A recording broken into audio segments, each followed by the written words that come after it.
So this afternoon, our presenter is Sandy Sorensen, who currently serves as Director of the United Church of Christ Justice and Witness Ministries, Washington, D.C. office. Sandy has served in a variety of capacities in her over 30 years of experience in the national setting of the United Church of Christ, including work in communications and policy advocacy on civil rights, justice for women, and media access. Yes, Sandy started when she was 10 years old. Sandy received a bachelor's degree in psychology from Grinnell College and went on to earn her Master of Divinity degree from Yale University Divinity School. Please join me in welcoming Sandy Sorensen. Thank you so much, Lori, and it's truly delightful to be here with you all. And I can honestly say that I really would rather be there in person, 100%. But I'm grateful to join you virtually, and I bring you greetings from Washington, D.C., and from my colleagues in the national setting of the United Church of Christ all around the country. We are so grateful for your work and your partnership and your witness, and it's good to be sharing in that work, especially in these challenging times. So I wanted to begin just a bit by sharing a little bit about the Washington office itself.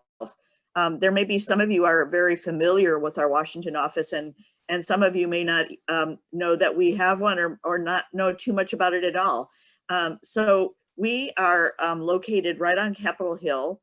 We are located in the Methodist building, which is the only non-governmental building on Capitol Hill, which is kind of remarkable. And we share that space with many, many other faith-based advocacy groups and nonprofits. We have a pretty small office in the UCC Washington office. I have 2 policy advocates, an international policy advocate and a domestic policy advocate. So you can imagine they keep pretty busy trying to cover that waterfront of issues. And then we have a 2-year Justice and Peace Fellow and an online communications specialist, our office manager, and myself. So we're a fairly small office, but we share the work with our secular and faith-based partners, our interreligious partners who are part of the Washington Interreligious Staff Community. So we are really part of a loose umbrella organization of more than 70 faith-based organizations all across the spectrum of faith traditions. And then we also work very closely with secular partners who are key to many of the issues that we care about, like the Leadership Conference on Civil Rights or the NAACP. So we share the work with a lot of partners, which is great because there's a lot of work to do, and we are really not that large. So that's just kind of the basics of who we are. I want to say that the Washington office was established. One of the scripture that was cited in establishing the Washington office by General Synod talked about the passage where the passage in which John says, "For God so loved the world that God gave God's only Son," and they emphasize the fact that it says God so loved the world. And not just a certain people, not just God's people, but God loved the world and all that is embodied in the world. And that calls us to be faithful, to strive for a world that is just for all. And so I find that really powerful and something I like to turn back to, especially in these difficult times. So I am going to take the risk of screen sharing and hope this all goes well. And I'm going to skip around a little bit, and I hope you can bear with, oops. Yep.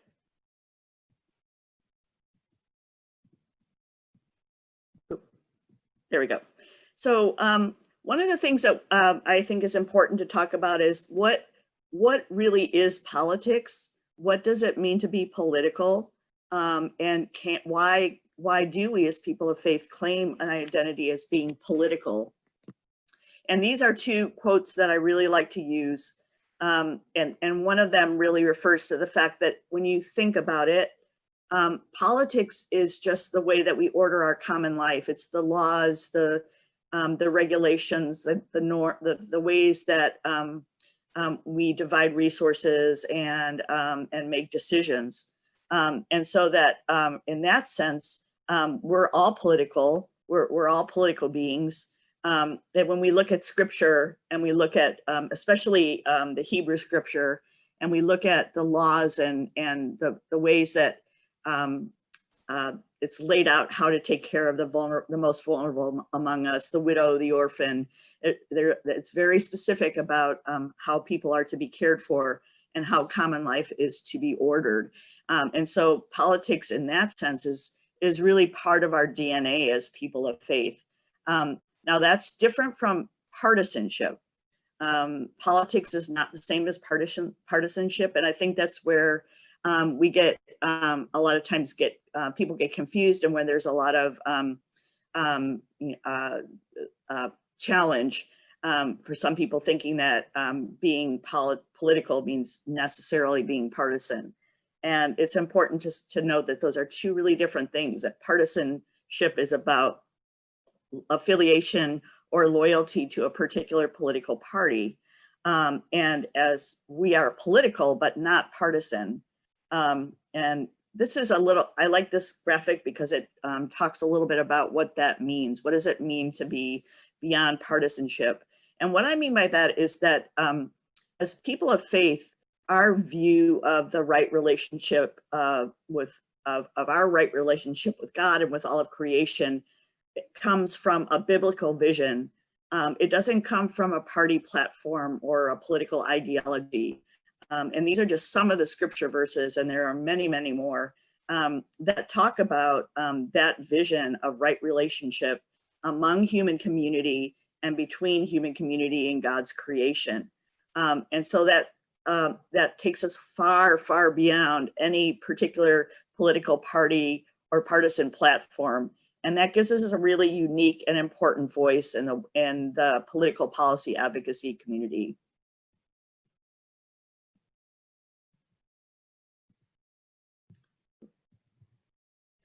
So that's our unique role and our unique voice. And I often say to people that, in Washington, there's a special interest office and lobby for just about every special interest you can think of. But what makes us unique is that our special interest is all of God's creation, and our special interest is especially the most vulnerable of God's creation.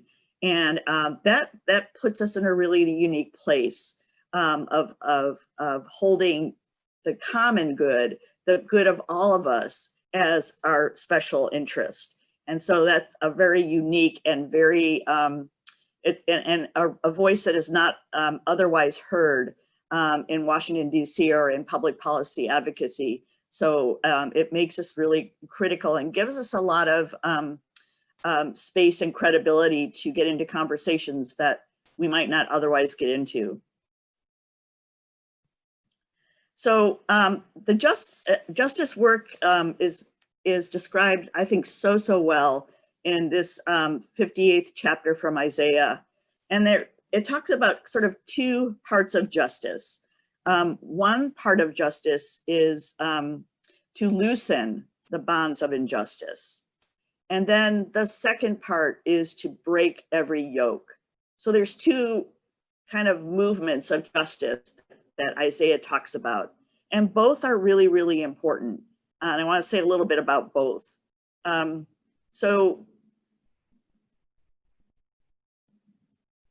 I apologize for, my screen sharing abilities are not the greatest. So the loosening of the yoke piece, I think is a really good way to think about our direct service ministries that many, many of our congregations have. Many of our congregations serve vulnerable communities with food pantries or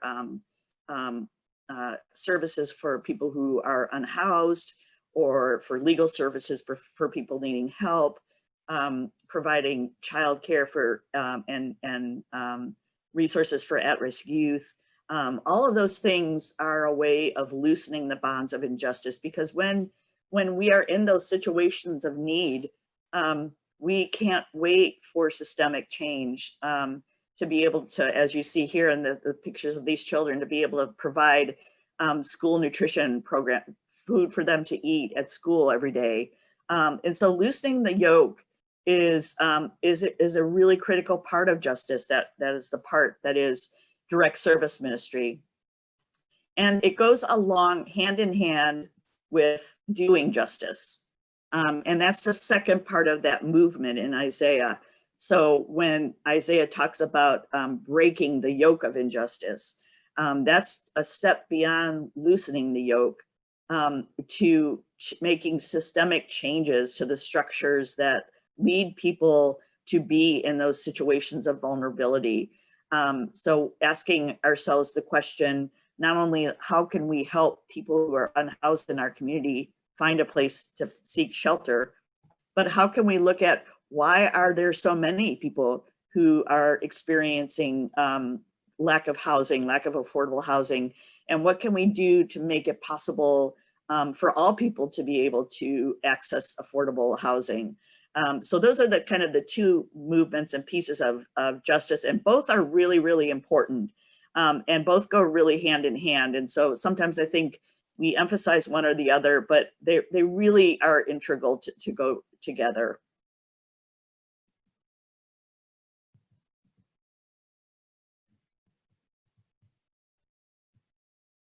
So to getting to the root, and what this means is, how do we get to that that systemic structural change that needs to happen for justice to be present?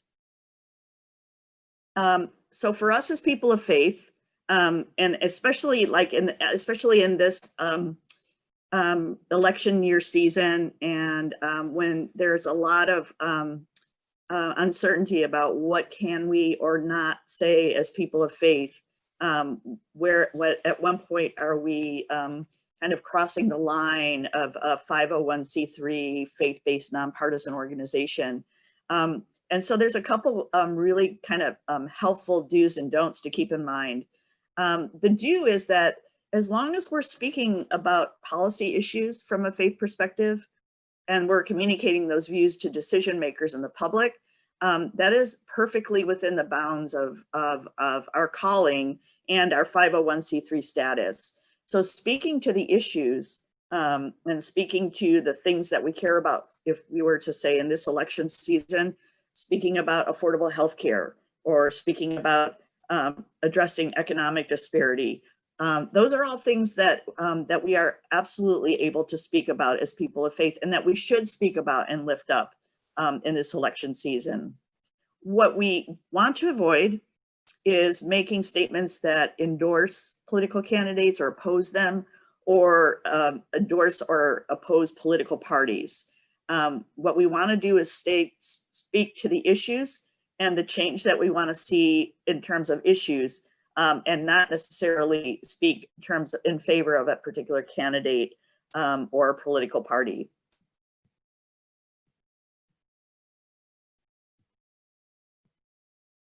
So what makes for effective advocacy? How can we be effective advocates, especially in a time like this? I'm so grateful that we're having this time to gather together, because I want to lift up the fact that it is so important for your voices to be part of the political process right now, because there is unfortunately there's a great degree of polarization, as you know, I'm sure, and a high degree of misinformation being spread. And so as the faith community, we can be very credible, reliable sources of information, and places where people can talk about the issues in a way that's respectful and meaningful, constructive, and moves the conversation forward. And we can't really say that about a lot of other places in our political life right now. So the role of our faith communities in that is really, really critical. And these are just some of the things that help when we're talking about the issues. What makes what can make our case more powerful when we talk about the issues.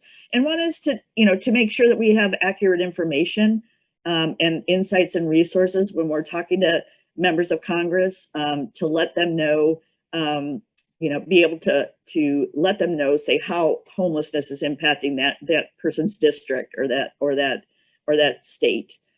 So having those kinds of that kind of accurate information is really important. And it's also really important, though, to tell stories of the people who are most impacted by policies that currently exist. One of the things I tell advocates when they come into DC to do lobby days and advocacy visits is that as an advocate, the most powerful tool that you have is your story. And that stories are really what changes hearts and minds. It's important to have the right information and statistics and correct information. But not if it's not coupled with a story of why does that matter, it's not quite as powerful and persuasive. So the power of telling stories and bringing those stories to decision makers is so very important. And then, as I said, giving decision makers key information that they can use, so that they can explain or they can talk about why they're taking a particular position on a policy issue that we care about. The other part of advocacy that's really important that we don't talk about a lot is that advocacy is really about relationship building. You don't want to just write one letter or send one email or make one phone call. The idea of advocacy is to get to know decision makers, to get to know their staff, and for them to get to know you and to get to know the things that you care about. And it's helpful for them to know, for example, say if you are particularly if you do a lot of work around affordable housing organizing in your city or locality, that's important for them to know. Or if you're a school teacher and you know quite a bit about school nutrition programs, or you know quite a bit about public education policy, that's important for them to know. That's how they can make decisions that really make an impact.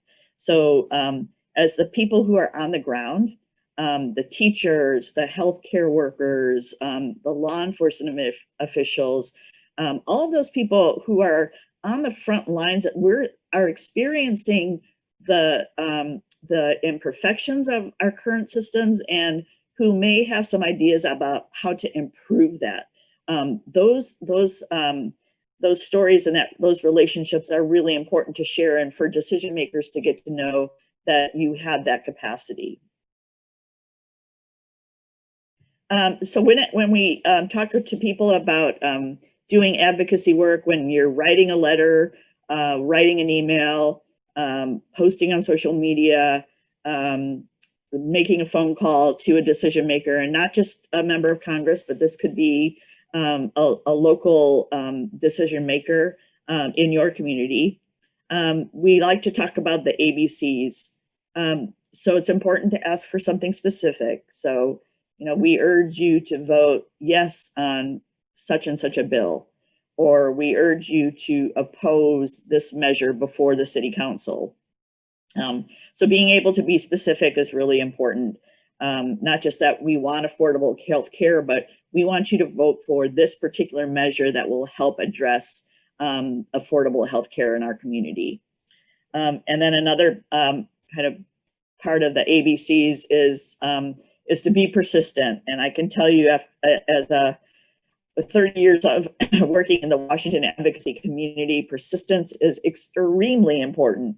And it sometimes takes a long time to be able to accomplish change. I can tell many stories of different pieces of legislation that we've worked on that have taken 10 or 13 years to pass, but we are able to do it, but it does take a lot of persistence. And then just courtesy, to be professional and gracious, and that is a commodity in rare supply, sadly. these days in our common discourse. And so when we can bring that as people of faith and to be respectful, even when we disagree, but to be respectful is really important in our advocacy work. Many times people ask me, what's the best way to communicate to legislators? What's the most effective way? What is the way to really do it? And we kind of break it down this way.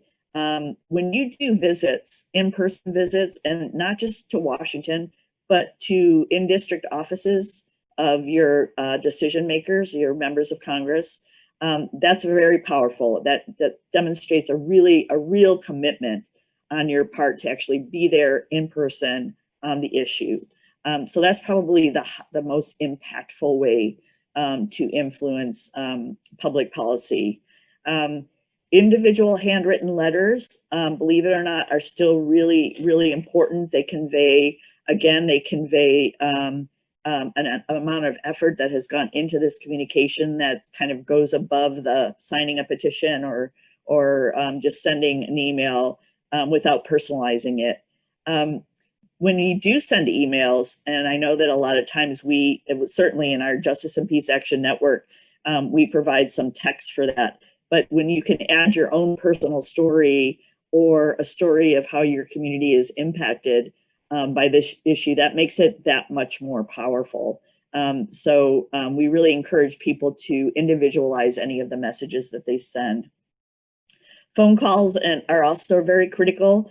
There are staff members who work for members of Congress whose sole job is to count how many phone calls are coming in or against a particular issue, whose sole job is to count how many letters are coming in and what side are they falling on, what's happening in local papers, what are the letters to the editor saying. All of those things are things that decision makers pay a lot of attention to. So it's really important that we engage that. And now, of course, social media is becoming an important way to convey our message and to influence decision makers. And then really the last, as I mentioned, is just the form letters and letters that don't have sort of a personal story or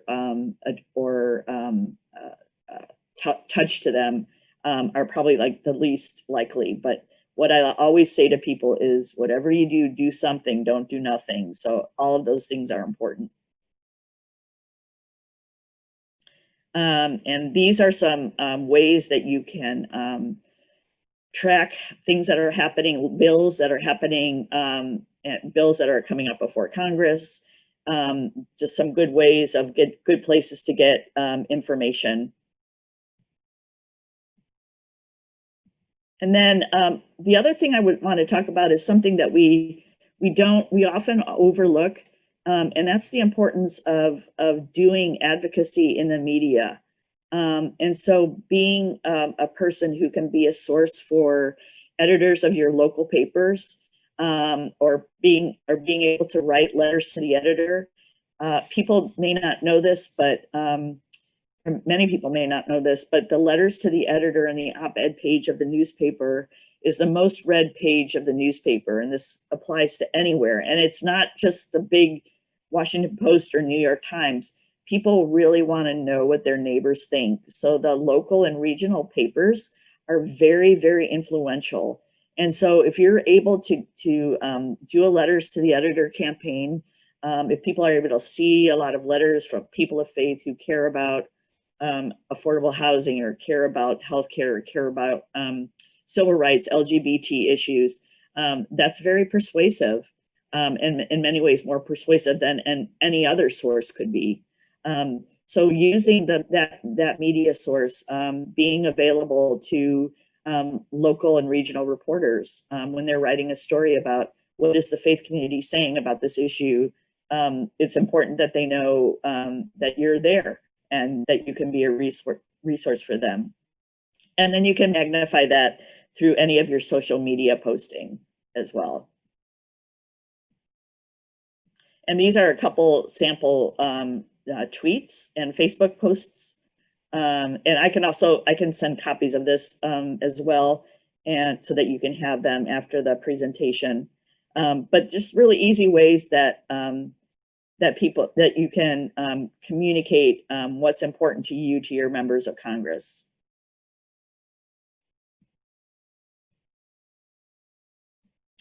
And then another form of engagement is, of course, probably one we're more familiar with, which is public witness. And that's things like town hall meetings and public events and vigils.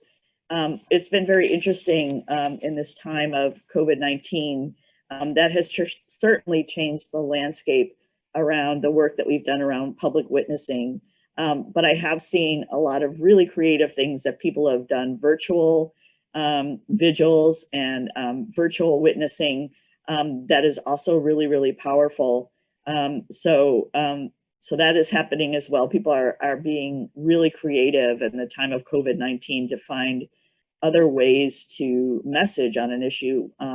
One really powerful example I can offer up is that in Washington, right around the Washington Monument, around the ellipse, they set up 20,000 empty chairs to symbolize the over 200,000 people who have died from COVID-19 in the United States.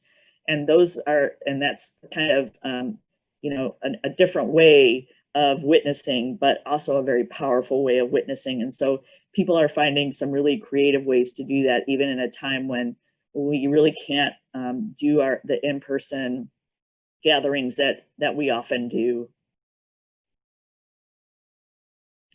And so here's just the real basics about advocacy and what's important to remember. It is to be authentic, to speak your truth and to tell your story. That's really the most powerful thing that you can do. And I've seen time and time again in visits with congressional offices, you don't have to be a high-level expert on an issue. If you're well-informed and you're speaking from your own experience and you're speaking the truth, who are you speaking to? What committees are they on? What special interests do they have?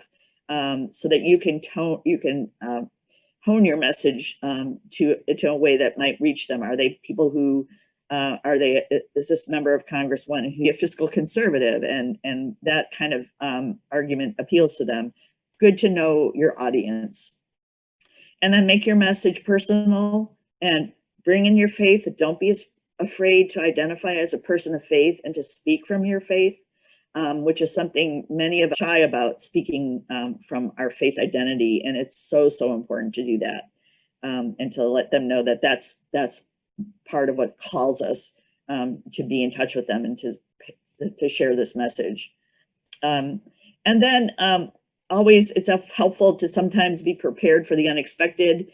Some reporters or members of Congress may try to kind of throw you off your message, but just remembering to come back to what's your core message. And it's also fine to say, I don't know the answer to that question, but I'm happy to get back to you. In fact, that's a great way to build relationships. When you are able to let a member of Congress know, I will find that statistic for you and I will get it back to you. You've already created the open door for there to be ongoing communication between you. And so it's absolutely, it's not only fine, but it's also in many cases really helpful to be able to say, I'll get back to you on this. I'll get you that statistic. I'll get you that story. I'll get you that contact person. And then I want to talk a little bit, of course, about election engagement in this election season. We have a campaign that we have been running in the UCC since 2004 in every presidential and midterm election, called Our Faith, Our Vote. And it's a nonpartisan election engagement campaign that has components of voter registration, issue education, and voter mobilization and empowerment. And that's been a really important tool for us in 2020. And I'm going to try to share with you, I'm going to move to a different screen here. There we go. This is the landing page of the Our Faith, Our Vote website. And one of the exciting things that we added this year, we added it in January, and we didn't realize how important it was going to be in the COVID-19 pandemic time, but it's our Civic Action Center. And it's a way for people to safely go online. You just enter in some basic information. You can check to make sure your voter registration is up to date. You can, in most states, for many states. So if one thing that you can do is check your registration and ask all your friends and family to make sure their registration is up to date. You can find out about early voting. You can find out about polling places, and this is all tailored by your address and zip code. So that information will automatically pop up for you. So this has been a great tool because we haven't been able to do the kinds of voter registration tabling that we often do. Voter registration tables at coffee are a really great way for us to do that in the time of COVID-19. And then we also have an issue education page. This may not load up very quickly. There we go. We've prepared some issue 1 pagers, which are just really quick background pagers on issues like environmental justice. What has the United Church of Christ said about environmental justice? What are some key questions for the candidates? What are some actions that the United Church of Christ has taken around those issues? And you can go down, and there's just a whole variety of those kinds of resources. And we also have some recorded Zoom conversations, and those are ones that you can play of those recorded Zoom conversations that are a way for you to do issue education forums to talk about the issues. And then the most important thing that we're asking people to do is to make an action plan to vote. So this election year, with so much, there's so much uncertainty, there are some unknowns, it's even more important than ever for people to be really intentional about making their election plan. So if you are in a place where there's mail-in voting, to make sure that you know how to secure your ballot, if it's automatically sent to you or if you need to request it, where can you drop off that ballot, or making sure you fill it out and get it in early enough to get through the postal service. If you're doing in-person voting, if that's possible where you are, do you know where the polling place is? Do you know when it opens? Do you know how you're going to get there? Do you know how to do it safely? This graphic is slow and loading up, but you can always go back to it later. And but this is something new that we are asking of people this year, because with COVID-19 and also with a lot of, unfortunately, misinformation and disinformation about voting, we really need people to make sure that they have their voting plan and have their friends and family offer their voting plan as well. So I think I wanted to allow a good bit of time for questions. So I think I will stop there, and I am happy to take the conversation in whatever ways would be helpful for all of you.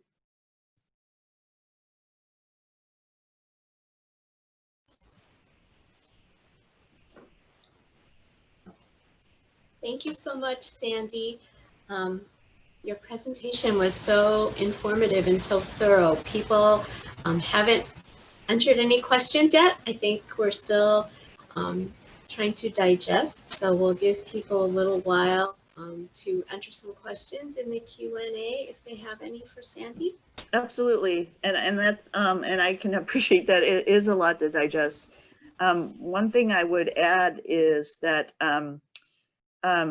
because it's such an unusual election year, one of the things that we are finding to be really important is for us to work with our congregations and communities to know that we may not know the election results right after Election Day. It may take several weeks to count the high volume of mail-in ballots, but to be patient with that, because that's a sign that the system is working.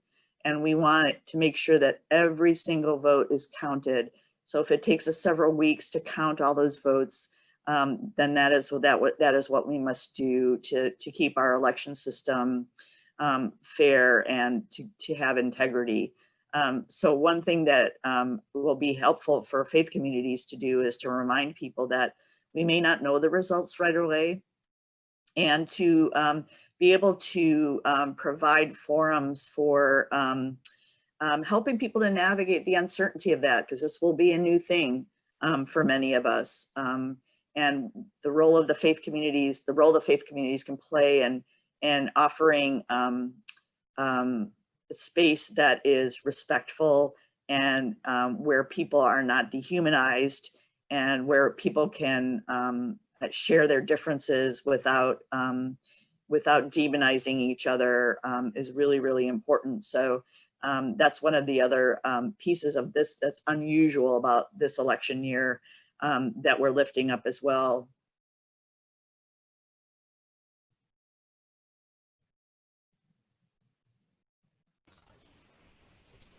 So Sandy, we have a question from a pastor who wants to know about the different responsibilities of having a personal Facebook account versus a church Facebook account on issues and stances related to a particular candidate. Yeah, that's a great question. That's a great question. So if you are a pastor, and if you are messaging in just as a private citizen, not representing the church or an organization, you can, pastors can do that. What the caveat is that the lines can get really blurry between when you're, the pastor and when you're a private citizen.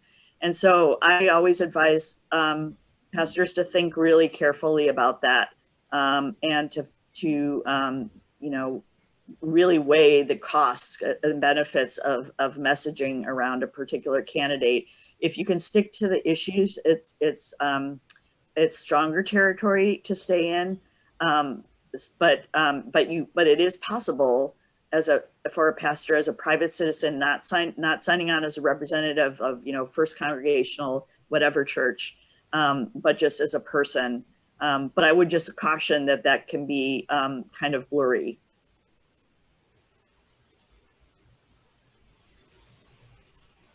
We have another question about how impactful would it be for an individual to go to their state officials to speak to their national congressional representatives? I think that's another really, really good question. Doing advocacy at the state legislator level is hugely important. And one of the things that we are noticing is that there's a lot of gridlock on the federal level in terms of policy getting done, but the states are doing tremendous work around things like gun violence prevention, domestic violence prevention. So advocating to your state officials is really critical.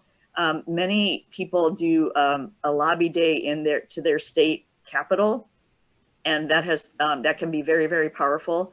And then also, all of your members of Congress have in-district offices, and going there to make a visit is just as important as it would be to fly all the way out to Washington to make a visit. If you go to your members of Congress office in district, that's a very powerful way to do advocacy.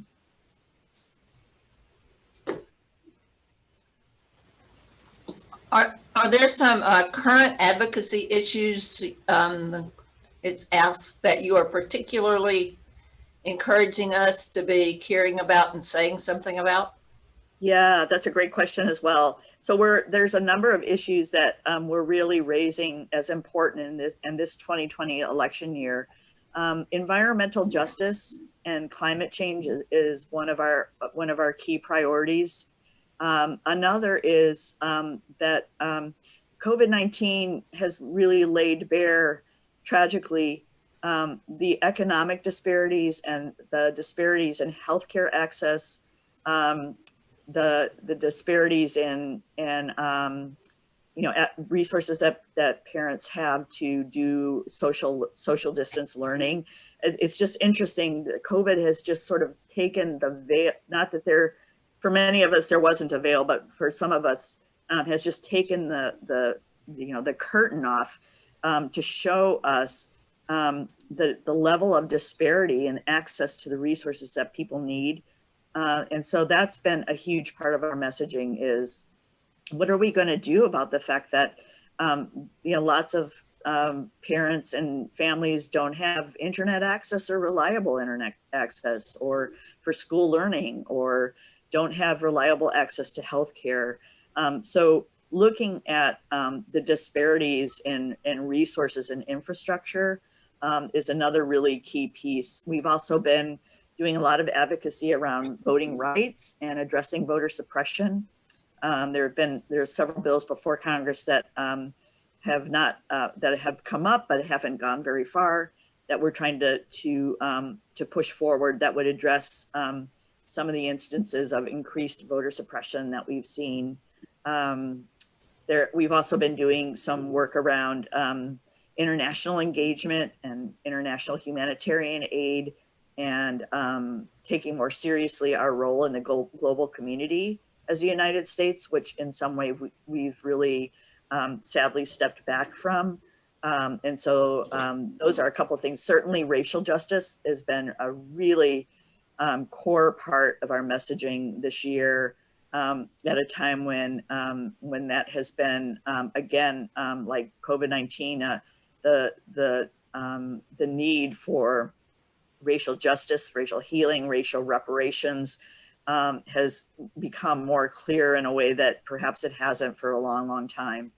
And so those are a couple of the key issues that we've been focusing on. Thank you. Another question, have you found ways to respectfully converse with people of opposing views who seem to not have the same commitment to open dialogue? Yeah, that's a great question. That's a really great question. And, I will say that, sometimes it's not always possible. And it just may not be possible. But one of the ways that I try to approach a dialogue with a person that I know I'm going to have differences with is to try to focus on our individual stories. So rather than talk about the issue theoretically, I'll ask them to say, tell me how you came to that position on healthcare. How did you come to that? What in your life experience has led you to that? And here I can share from myself. Here's what's led me to my position on healthcare access. And when you are able to keep it in the realm of stories and individuals talking as people, I think sometimes that can be really helpful. And I think bringing a tone of curiosity, tell me more about why you feel that way, I'm interested to know, is also can help, I think, de-escalate a little bit of the tension and the kind of the impulse to just kind of like be adversarial, and as opposed to having like a really genuine conversation. So those are a couple tools. They don't always work, but I have found that in many cases that they can help break through. So there's a question about partisan affiliation. If you let people know what your affiliation is that going to affect the way they're addressed with you, do you think? Oh, so if you share your party affiliation? Yes. So yeah. If you say, I'm a historic Democrat, but, right, or I'm a historic Democrat and, right, is that going to matter about getting it answered in a helpful way? Oh, okay. To your members of Congress, I would put my faith identity first and foremost, as opposed to party identity. I think, because I do think that sometimes if we say what our party affiliation is, that can be a filter, and it can keep us from breaking through to some people we might otherwise break through to. But I think when you lead with, I'm a person of faith, you know, I'm a constituent, I'm a member of this community, and these are why I care about these issues. I think you can make just as powerful an argument and probably avoid that filter of party affiliation, because I think every once in a while that does influence people's ability to hear your message. Thank you. One of our attendees shares that they often struggle with, in regards to advocacy, the sheer number of things that need advocacy and how to choose what, you know, they should advocate for. And they tend to choose things that they're most passionate about, but is wondering whether you have a method for choosing what is best to advocate for. For example, would you be more likely to advocate for something that is more likely to change? That's a great question. I love that question. So my first response would be, I would say, when you're choosing issues, and I completely understand the possibility of being overwhelmed because there are so many, but you will be most effective as an advocate if you're speaking from the thing that's really closest to your heart, that you really are most passionate about. I've just seen time and time again that even if that means like that you kind of focus mainly on, say, environmental justice or environmental racism, but that's the thing you really feel called, you know, passionate about, that's the thing that's really happening in your community, then I would say, you know, embrace that and talk about that. And other folks will embrace gun violence as the thing that they feel most passionate about. So I do think it's really important to speak from your passion, because I just think that makes you a far more powerful communicator, and people know when you're being authentic and you're speaking from your passion, and they will hear that. As far as our office, we use the General Synod resolutions and witnesses as part of the way that we kind of are able to triage a little bit and decide, you know, which issues should we emphasize. We look at the last, you know, couple of synods and see where our synod has named particular issues as being particularly important, whether it's immigration or healthcare or gun violence or any of the other issues. And so that helps us, that gives us part of a lens. And then we also in the Washington office, we also do try to work with our partners to say, where's a place where there's a possibility of change moving forward, and the faith community can make a real difference. And a good example of that is around criminal justice reform. And part of the reason that we've made strides in some meaningful criminal justice reform, we still have a long way to go, is that it was bipartisan. So we had an opportunity to move it forward, and we were able to create a very broad spectrum of faith groups, from the more right groups to the more progressive.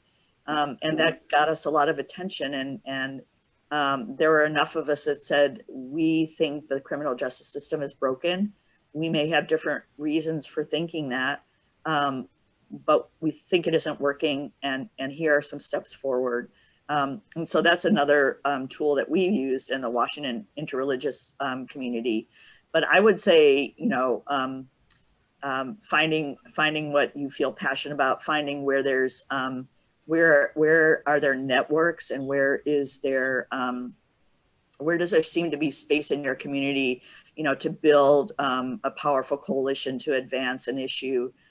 Like really looking at that that closely is important. Thank you, Sandy.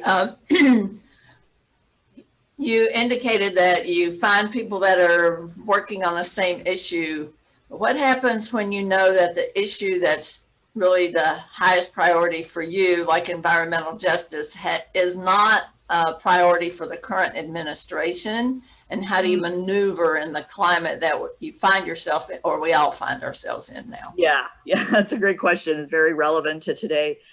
So that's a space where I really feel like social media and media advocacy messaging is really important. So when we know that, for example, we are unlikely to sway the current administration on environmental justice issues, where we might be able to change some hearts and minds is in the public, of people who just don't know the impact of toxic waste sites on primarily low-income communities, or might not know that when you couple the high rates of asthma in vulnerable communities with the COVID-19 pandemic, that you have a firestorm of health issues. So doing that kind of work through our social media messaging, helping to convey those realities to people who may not have known about them. And again, to do that media advocacy of doing the letters to the editor, writing op-eds, being a voice for those issues, and changing the public narrative. Because if we can change the public narrative, eventually at some point, decision makers are going to have to listen because they want to be reelected. And so if there are enough of us talking about it, and they're hearing enough buzz about it, and they're hearing enough about it being talked about in a particular way, that's another really, really important way to affect change.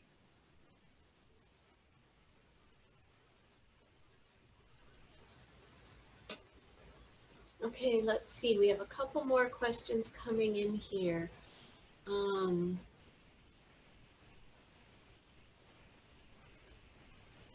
Have you ever tried to ask each of the UCC conferences to reach out to their associations and member churches to write letters, do social postings, other types of voices to help your advocacy? Yeah, another really good question. We have done that. And in fact, one good example of that is around the 2020 census. We sent a message around to conference ministers earlier this year, like around April, when the census was, the census process was first being started. And we're encouraging them to let their associations and their congregations know how important the census is. A lot of people don't realize that hundreds of millions of dollars of funding for local communities is at stake in the way the census is carried out. So if there's an inaccurate count of your community, that can mean a loss of hundreds of millions of dollars. It also impacts community planning. So they use those numbers to say, well, do we need another hospital here? Do we need another healthcare center here? Do we need another school here? All of those things get decided by the census, as well as representation in Congress. And so that's one particular area where, among others, where we've really asked our conferences to help us reach into the congregations and be the way that we can get that information off to people. And we have one last question before we run out of time, and that is related to what justice issues are now being advocated with the possibility of a new Supreme Court justice that might be confirmed. This pastor was thinking about the threat to marriage equality. Yeah, we're very, very concerned about the potential for a new court. And what we're really calling for right now is we're asking people to be in touch with their members of Congress to say, please wait until after the inauguration to make this decision. This is not a decision that should be rushed. In fact, what we'd really rather have the Senate work on right now is the latest COVID relief package that would address, millions of Americans are facing eviction, job loss. That's a far greater urgency than filling that court seat. But the question is absolutely right in raising the fact that there are many issues at stake in the next Supreme Court justice, and that includes marriage equality. It includes some issues around gun violence. It includes environmental protections. It includes a major protection of the Affordable Care Act. There's a big threat that could be dismantled, which would be kind of unthinkable, really, in this time of COVID-19. So yeah, there's just a whole array of issues that are at stake here. So our message is, wait, and this is an important decision.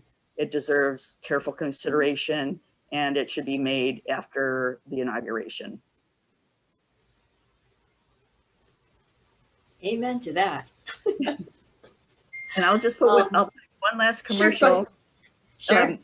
Just to, if you're not already a member of the UCC Justice and Peace Action Network, that's the best way to stay connected with our work and be involved. So if you go to the ucc.org website and you go to Advocate for Justice, it's really easy to join. We just need your email and your name. Great. And we will put that link on our website. Friends, we've come to the end of our time this afternoon. We know there's a lot of things going on in Washington, D.C. right now. So thank you so much, Sandy, for taking time out of your very busy schedule to be with us. We will definitely take to heart all the good pieces of information that you gave to us, and we'll post this online. So thank you again, Sandy. Oh, thank you. We hope the rest of you will join us. It's been good for my heart to gather with you. I'm so glad. I'm so glad. And we hope that you will join us again at 5 o'clock when we will hear from Andy Bunn, Executive Director of the Hawaii Conference Foundation. Thank you again, Sandy. Thank you. All. And thank you for all you're doing. And thank you all for joining us. You all have a good afternoon, and we'll see you at 5. Be well.